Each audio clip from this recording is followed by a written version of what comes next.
Баршаңызға сәлем достар. Бүгін сіздерге осындай дәмі тіл үйіретін карамельді пирогтың жасалу жолын көрсететін боламын. Ешқандай қиындығы жоқ, өте оңай жасалатын бұл пирог сіздің үй ішіңізді қуантары сөзсіз.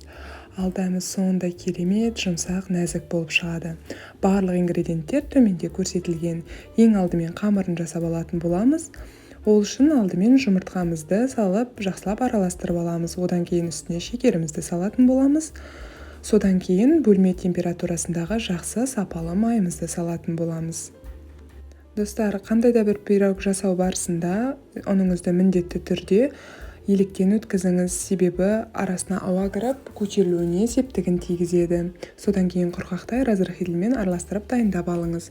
Содан кейін бөлме температурасындағы майыңызды жұмыртқалы қоспаңызға қосып, сәл шанышқының көмегімен езіп, үстіне разрыхитель қосылған ұныңызды бөліп салып, қолдың көмегімен жақсылап араластырып, жұп-жұмсақ, қолға жабыспайтындай қамыр илейтін боламыз. Егер де сіздің сары майыңыз бөлме температурасында өте қатты жұмсарып кеткен болса, қамырды дайындағаннан кейін кем дегенде 30 минуттай холодильникте ұстағаныңыз дұрыс, себебі оқтаумен жаю барысында жұмыс істеу оңайырақ болады. Ал егер майыңыз қаттылау болса, бірден пайдалана беруіңізге болады. Осы холодильникте қамырыңызды тынықтыруға қойған кезде салмасын дайындап алайық. Ешқандай қиындығы жоқ, барлық ингредиенттер төменде көрсетілген. Қайнатылған сгущенкаңыз сапалы болуы міндетті түрде, сол кезде дәмі өте жақсы шығады. Ең алдымен осылай таза ыдысымызға 3 дана жұмыртқамызды салып, венчиктің көмегімен жақсылап араластырып алатын боламыз. Достар, егер де сіздің вареный сгущенкаңыз осындай қою болған болса, ең алдымен микроволновкаге 2-3 минутқа салып, қоймалжың консистенцияға келтіріп алсаңыз, ешқандай түйіршісіз біркелкі консистенцияға оңай келеді. Мен бірден салғандықтан сәл көптеу қол еңбегімін қажет етті. Жақсылап тұрып араластыруыңыз қажет.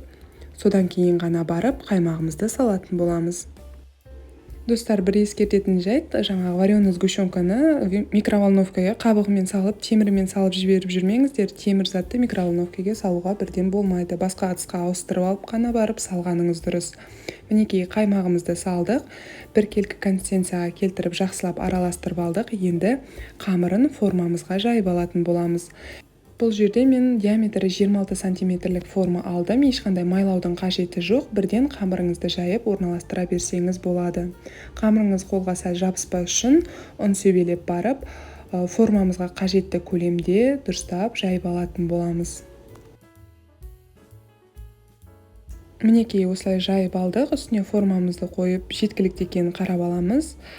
Бұл жерде қажетті мөлшерде жайған секілдімін. Енді орналастыру оңай болғандықтан дәл видеодағыдай оқтауыңызға қамырыңызды орап алыңыз. Содан кейін ақырын ғана форманың үстіне орналастыратын боламыз.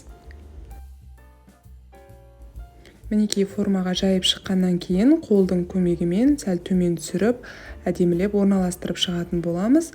Содан кейін артық қалған қамырын оқтауды жүргізу арқылы алып тастауыңыз өте оңай. Мінекей қамырымыздың формасы дайын болды.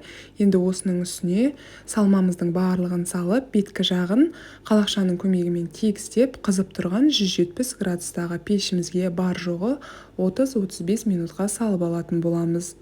Достар, бұл пирог сметанник секілді піскен бойда бірден кесуге болмайды. Кем дегенде 1-1,5 сағат бөлме температурасында суып тұруы керек, яғни салмасы стабилизация болуы қажет, яғни орнығуы қажет.